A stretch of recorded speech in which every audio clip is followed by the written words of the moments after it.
আজকে good morning বলে ব্লগটা স্টার্ট করা ভীষণই মিথ্যে বলা হবে, কারণ মর্নিংটা একেবারেই গুড আমার কিছু হয়নি। তবে গুড আফটারনুন বলে স্টার্ট করা যেতেই পারে। গুড আফটারনুন এভরিওয়ান, কেমন আছো সবাই? এই সবাই খুব ভালো আছো, সুস্থ আছো। আমি আছি এক পদ, মানে আজকে সকালবেলার ঘুমের দফা রফা হয়ে গেছে। আজকে সেই কোন সকাল থেকে কারেন্ট নেই। আমাদের এখানে কারেন্টের ইস্যু খুব একটা হয় না, তবে যখন হয় কিছু একটা প্রবলেমের কারণেই হয়, আর সেটা লম্বা টানে। তো প্রায় প্রচুর মাস হয়ে গেছে যে কারেন্ট যাওয়ার নামধাম করেনি, কিন্তু আজকে হঠাৎ সকালবেলা দেখছি কারেন্ট গেছে। আমি যে হয়তো 2-5 মিনিটে চলে আসবে, কারণ বেশিক্ষণের জন্য যায় না, যদি নর্মাল কারণে যায়। এবার কিছু একটা প্রবলেম হলে তো অনেকক্ষণ লাগবেই, সেটাও একটা লিমিট থাকে। 2.5-3 ঘন্টা নিজেরা শুয়ে থাকলে দেখবে ঘাপটি মেরে শুয়ে থাকা যায়, কারণ সারা রাত্রি চললে এসিটা ঘরটা মোটামুটি ঠান্ডা থাকে, কিন্তু পুচকু থাকলে তো মানে হয়ে গেছে। আর এসিটা বন্ধ হয়েছে করে আওয়াজ করতে করতে দেখি মোড়ামুড়ি শুরু করে দিয়েছে। সেই থেকে আমার সঙ্গী এই খাতা, ওপরে পাখাটা ছিল না, পাখাটা নিচে নিয়ে গেছিলাম, সেই দিয়ে হাওয়া করে করে মানে এই আসে সেই আসে করতে করতে সে আর আসার নাম নেই। তারপরে আবার নিচে গেছি, গিয়ে পাখা নিয়ে এসেছি। সেই থেকে ক্রমাগত যে হাত চলছে তো চলছে, তার কোনো বিরাম নেই।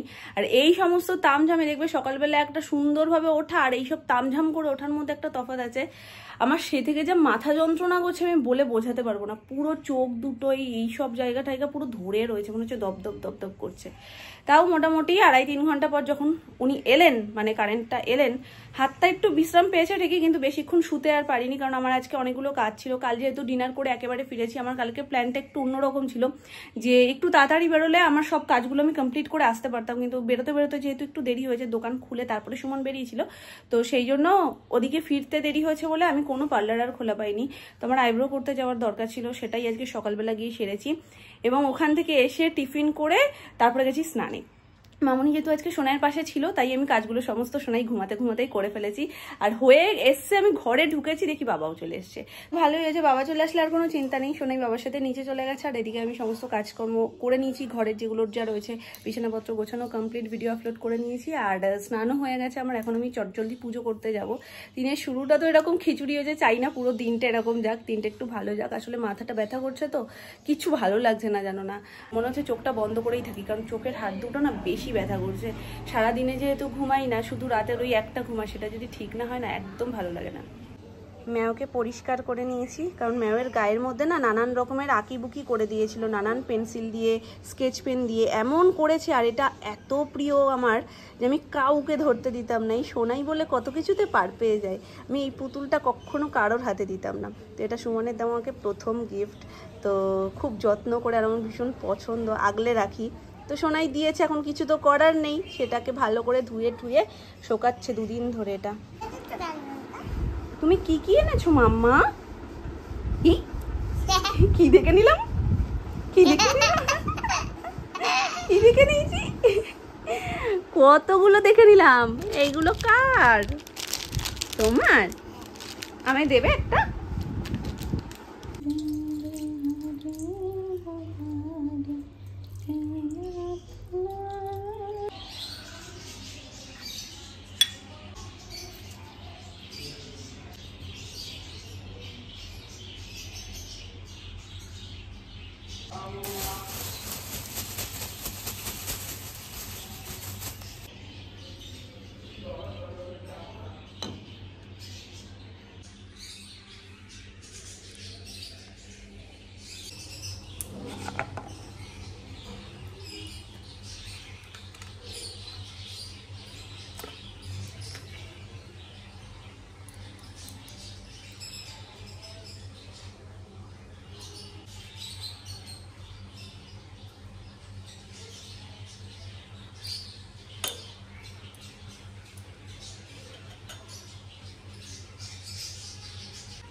রয়েছে ভেন্ডি দিয়ে গাঠি দিয়ে কুমড়ো দিয়ে একটা তরকারি, এটা আর ডাল,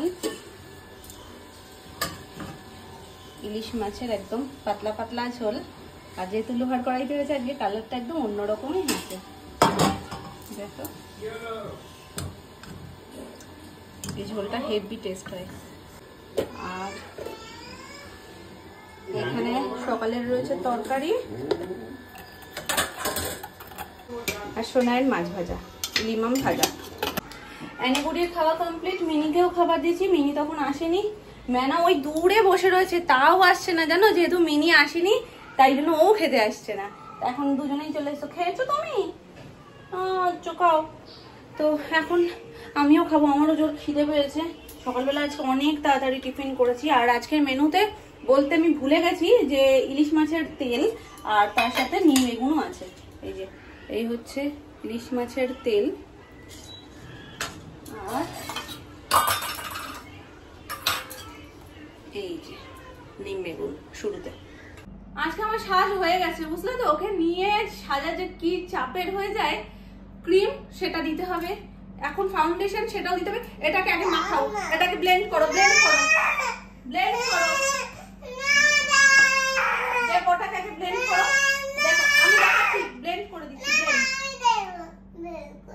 তা আমি আমার এটা ব্লেন্ড করে নিই, তারপর দিচ্ছি। দেখো দেখো, এই দেখো এরকম এরকম এরকম এরকম, দেখো এরকম এরকম এরকম এরকম, দাঁড়াও করে নিতে দাও, এরকম এরকম। লাফাতে থাকো, তাহলে দেখো হয়ে যাবে তার মধ্যে মাম্মা। এরকম এরকম এরকম এরকম। তবে এটা বড়দের জন্য, এটা বড়দের জন্য, তুমি কিন্তু হাতে করবে। আর একটু করে নি, আর একটু করে নি। না হয়নি তো, একটা ব্রাশ দুজন মানুষ কি করে হয়? তোমার নিতে হবে না মাম্মা, চলে আসো। বাবাইকে বলো কিনে দিতে, যাও না, যাও যাও, বলো বাবাই পরেরটা কিনে দেবে। মাম্মার জিনিস নিয়ে টানাটানি শুরু করেছি আমি। সো আমি রেডি হয়ে গেছি আজকে। আর তোমাদের সাথে রেডি হওয়ার সময় তেমন বিশেষ কিছু দেখাতে পারিনি। এই হাতে গিফট, সুমন চলে গেছে গাড়ির ওখানে, চলো ওখানে গিয়ে কথা হচ্ছে। এসে তো গেছি, কিন্তু মাঝপথে একটা কাণ্ড ঘটে গেছে। মানে হাফ রাস্তা পর্যন্ত এসছি, জুতোটা গেছে ছিঁড়ে, বোঝা অবস্থা। আবার বাড়িতে গেছি হন্তদন্ত হয়ে। মানে এমনি দেখবে সাজগোজ করলে যেন গরমটা বেশি লাগে, আর এই দুদিন ধরে যা গরম পড়ছে, আমি আবার বাড়িতে গেছি। আবার ওখান থেকে হন্তদন্ত হয়ে চেঞ্জ করে, মানে জুতোটাকে চেঞ্জ করে তারপর আবার এলাম। তো ভালোই হয়েছে একদিক দিয়ে বলে। আমি সবসময় এটা বিশ্বাস করি, ঠাকুর যা করে ভালোর জন্য করে। আমি ওই হাফ রাস্তা পর্যন্ত এসছি, গাড়ি পর্যন্তও আসিনি। ওই জায়গা থেকে এটা হয়েছে, ভাগ্যিস ভালো। আমি যেখানে যাচ্ছি সেখানে গিয়ে যদি বাই চান্স হতো, তাহলে আমি তখন কি করতাম? আর হিলের যদি হিলটাই খুলে যায়, তাহলে হাঁটাটা কতটা চাপের হয়ে যায় ভাবো। এরকম অ্যাক্সিডেন্ট সবার সাথেই কম বেশি হয়, তাও আমাকে বাজে সিচুয়েশনে ফেলেনি, এটাই অশেষ কৃপা ঠাকুরের। চলো এখন আমরা যাদের জন্মদিনে যাচ্ছি তাদের মধ্যে একজন আসবে, তারপর আর একজন আমাদের জয়েন করবে। আস্তে আস্তে সবটাই তোমরা দেখতে পাবে। আর কোথায় যাচ্ছি সেটা নয় বার্থডে গার্ল নিজে এসেই বলবে। কান্নাটা পাবে, আমি বুঝতে পেরেছি। আমি ওই জন্য তো বলছি ঘোরা হলেও এইদিকে রাস্তাটা ঠিক ছিল। কোথা দিয়ে তুলিস, যেখান দিয়ে তুই ভাবছিস সেরা দিই যেটা। তবে এখানটা বড্ড ভিড়, লোকের ভিড়টা বেশি গাড়ির থেকে। ফোন পে পড়াটা কোথায় ফোন পে পড়াটা? কি এখন এখন আবার ওকে ওর কাছে লোক এসে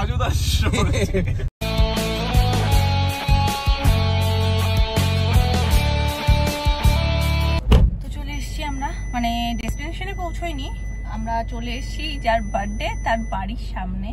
তো আজকে বাড়িতে সেলিব্রেটও করবে না, আমাদেরকে নিয়ে যাবে একটা জায়গায় গিয়ে ট্রিট দেবে, তো সেখানে যাওয়া হবে। তো সেই জন্যই ওদের বাড়ির নিচেই দাঁড়িয়ে আছি, একেবারে ও আসলে তারপর আমরা বেরোবো। আর কিসের জন্য, আমার তো উদ্দেশ্যই একটা। এই বিদ্যুৎ সংকটে সত্যি সত্যি চাপ খাচ্ছি না, চাপ খাচ্ছি না। এক্ষুনি আদিত্য বলছিল যে বৃষ্টি কবে হবে, কারণ মা প্রত্যেকদিন বলে কোথায় হচ্ছে তোর বৃষ্টি, ওর মা।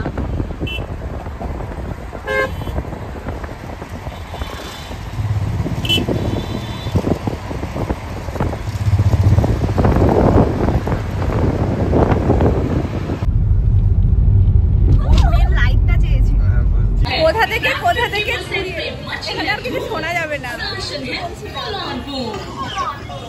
जी हाँ, 5% ऑफ बाजार कोलकाता में ट्रेंड आइटम्स पर यहाँ मिलेगा आपको डेनिम कलेक्शन सिर्फ 499 रुपए से, समर कलेक्शन सिर्फ দিল্লি ঘুরিয়ে নিয়ে আসছে সেই ভিমার্টের কাছে। মানে আমাদেরকে প্রথমে এমন এমন বলছিল যেন কোথায় কোথায় কোথায় যাবে, তারপর সেই ঘুরে ফিরে আমরা চলে এসেছি এখন স্টাইল বাজারের সামনে। আমরা নিয়েছি ডেসিলেন, এইটা মানে নিউ খুলেছে, হয়তো 2 মাস মতো হয়েছে, বেশি দিন হয়নি। এটা ডেসিলেন কোথায় আছে? মেট্রো যে তোমার সিনেমা হলটা রয়েছে ওখানে রয়েছে, এটা নিউ খুলেছে, ওই জন্য এটাতে এসেছি। আর বার্থডে গার্ল আজকে আমাদেরকে ট্রিট দিচ্ছে, স্পেশাল ট্রিট।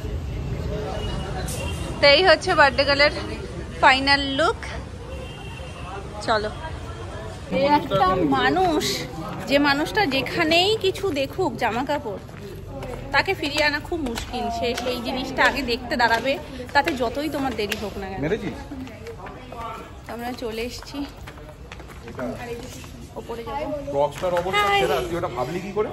আমি ওটাই দিছিলেন। তাই তো বললাম, দাঁড়াও।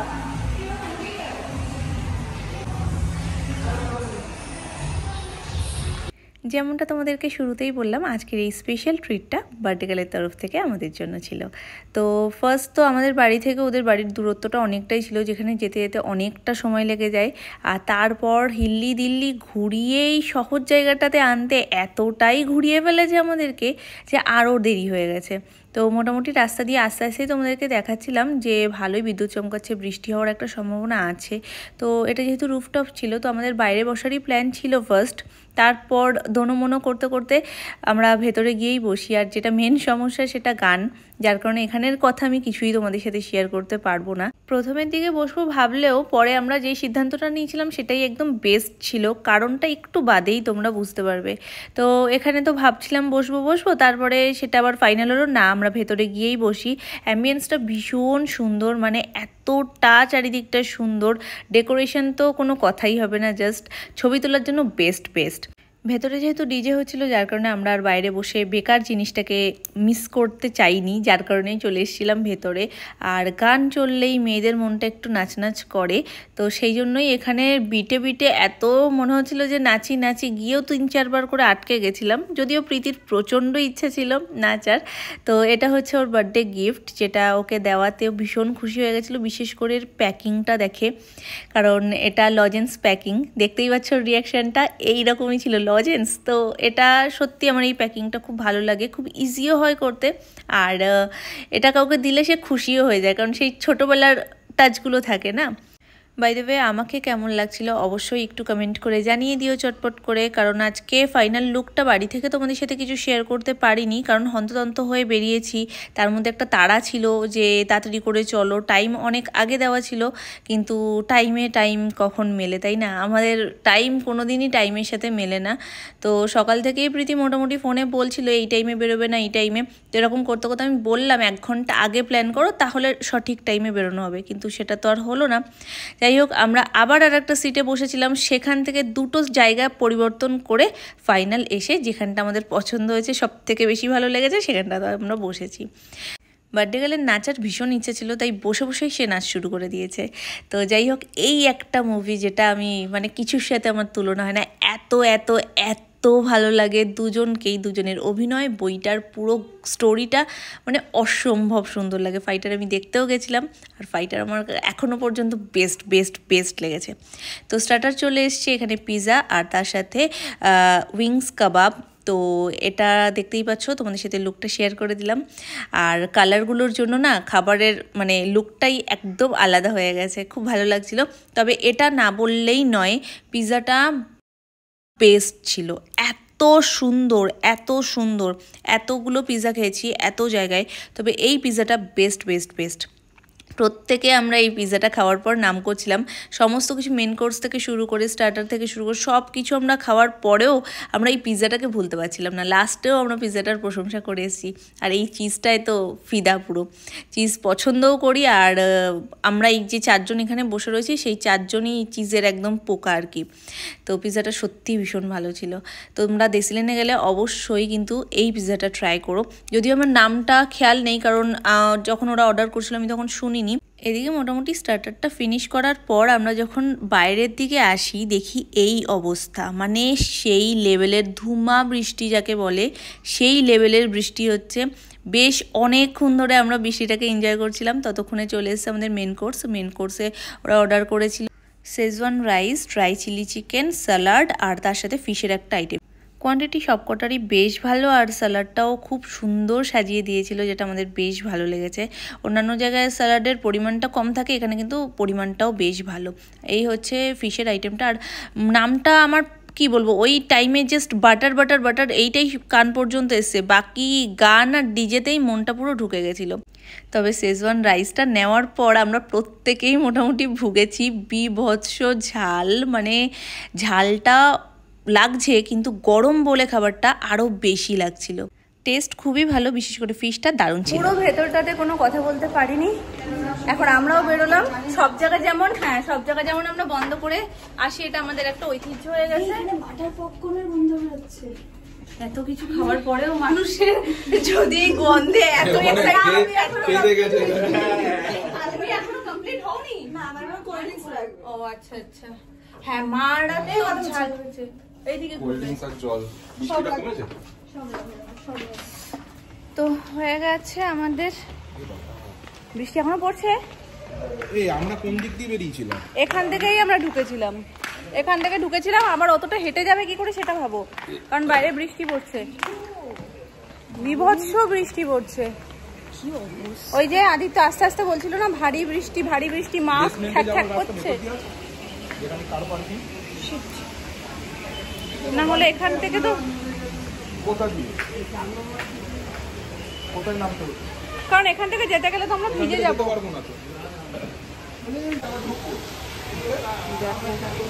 কি বৃষ্টি, তাও বাঁচো যে হ্যাঁ আবার আমাদের 4 তলায় উঠতে হবে, ওখান থেকে ওই সাইড থেকে বেরোতে হবে। 3 তলায় গেলে হবে আঙ্কেল, 4 তলায় যেতে হবে। তাও বাঁচো যে আমরা বাড়িতে আসিনি। হ্যাঁ, বাইকে হলে আসলে আজকে আমাদের দাঁড়িয়েই থাকতো, তো যতক্ষণ না বৃষ্টি থামতো ততক্ষণ আমরা যেতে পারতাম না। আসো, আমাদেরকে 4 তলায় 2বার করে ঘোরালো, কিন্তু ওখান থেকে আমরা যেতেই পারলাম না, আবার আমাদের নিচে আসতে হলো। আদিত্য বলছে কোথায় নিচে চলো, এবার আমরা নিচে এসে দেখি দেখো চেয়ার ফাঁকা। আচ্ছা ওই জন্যই নেই, দেখে নেবো, ওই জন্যই তো নেই। আমাদের গাড়িটা এই অবধি নিয়ে আসলে তারপর আমাদের যেতে আরো অসুবিধা নেই, কিন্তু এইভাবে যেতে গেলে আমরা পুরো ভিজে যাবো, মুষলধারে বৃষ্টি হচ্ছে।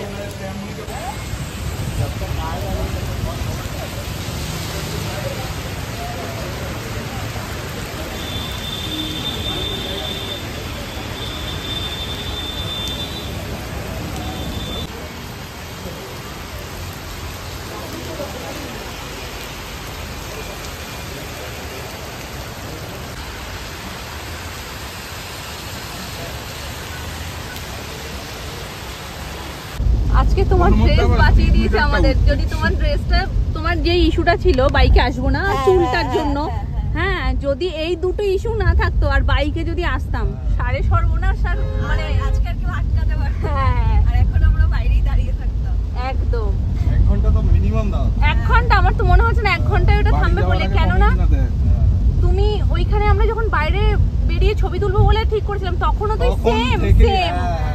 তো এখনো কিন্তু কমেনি, প্রায় 1-1.5 ঘন্টা হয়ে গেছে। ভিতরে তখন মেন কোর্স আমাদের আসেওনি, তখন হ্যাঁ বৃষ্টিটা চালু হচ্ছে, মানে একই ভাবে পড়ছে বৃষ্টি। এ বৃষ্টি থামতো কখন আর বাড়ি যেতাম কখন ঈশ্বরই জানে। যা বাবা যা হয়েছে ভালোর জন্য। আসলে আমি যখন কি দেখছো? পাহাড় আর একটা কুমির আর একটা বাঘ। কথা বেরোচ্ছে না কেন?